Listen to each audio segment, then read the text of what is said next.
Ababbi abamaze ebbanga nga batigomya abalimi empigi bakwatiddwa. Ne bakola omulimu gw'okunoga ne banoga ne bamala ne bamwasa. Mu kumwasa bamumaliriza bukya ennimiro bagisuzeemu.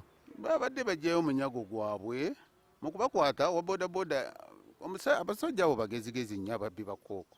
Abakwatiddwa kuliko Charles Semanda awangalira ku kyalo Serinnyabi nga mugoba wa bodaboda e Butoolo Kammengo ne Daudi Natukunda omutuuze w'Enjeru Butoolo mu ggombolola y'e Kammengo. Babyesonyiwe ddala.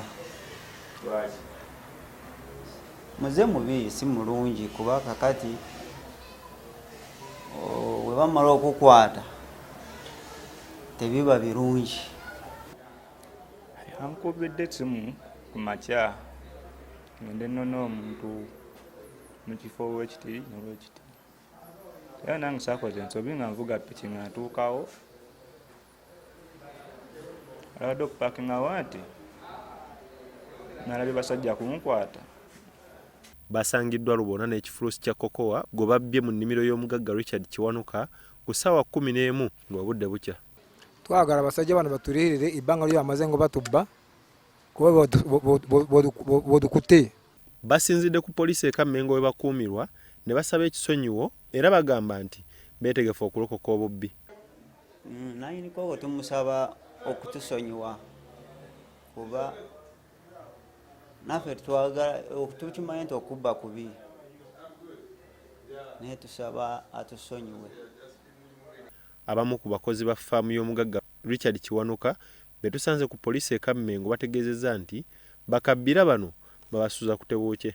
Ababbi batusuza bubi naddala ku nsonga ya kooko era nga tebabba kooko yekka, ebisolo ebyawabweru, embuzi, ente.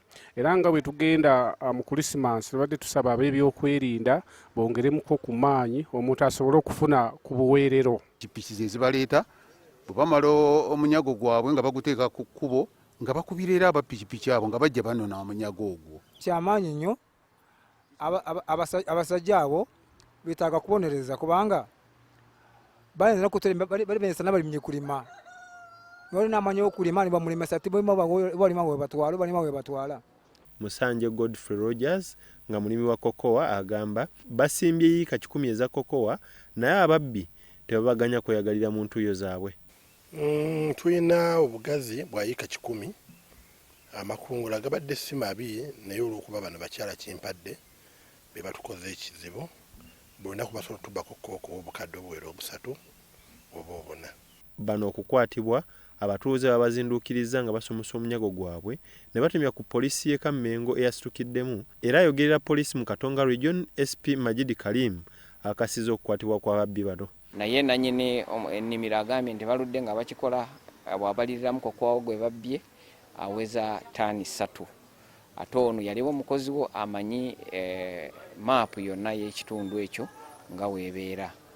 Abakwate bano bali Kammengo Police Station we tukyabakuumidde nga tukyagezaako okunoonyereza ku musango guno kubanga kirabika kirimu n'abantu abalala sijja kubaatuukiriza amannya mpaka bwe tunaabafuna awo tujja okubaatuuliza amannya gaabwe. Byamutalemu Kizito Vincent, Salt TV, Omunnyo.